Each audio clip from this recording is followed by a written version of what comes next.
Share on Facebook.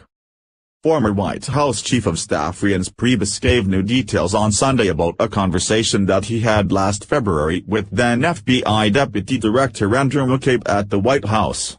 In an interview on NBC's Meet the Press, NYT said that McCabe walked into his office on February 14, shut the door, and told him point-blank that a New York Times report about alleged contacts between Trump campaign aides and Russian intelligence was BS. That meeting has been the source of allegations that NYT pressured McCabe to publicly knock down the report of repeated contacts with Russians.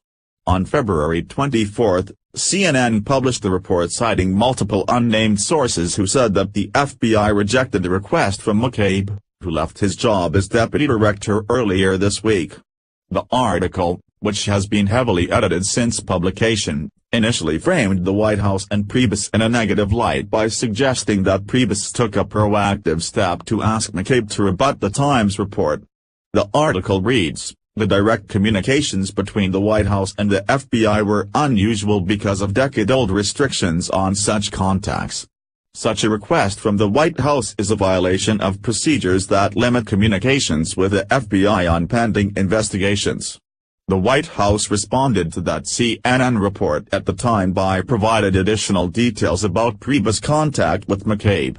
White House officials told reporters that McCabe informed NYT that the initial New York Times piece was BS.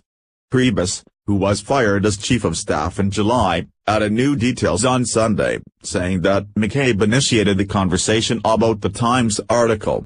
NYT told NBC's Chuck Todd that McCabe walked into my office, shut my door and basically told me that the New York Times story that was in the paper, that first came out in February that said there are constant contacts between the Trump campaign and the Russians, with the door closed, looked at me and said, "I want you to know that this story right here is total BS. It's overstated and it's not true. This is the deputy director of the FBI.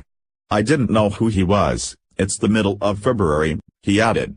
NYT also said in the interview that he never saw any evidence of collusion and that he never heard President Trump say that he wanted to fire special counsel Robert Mueller.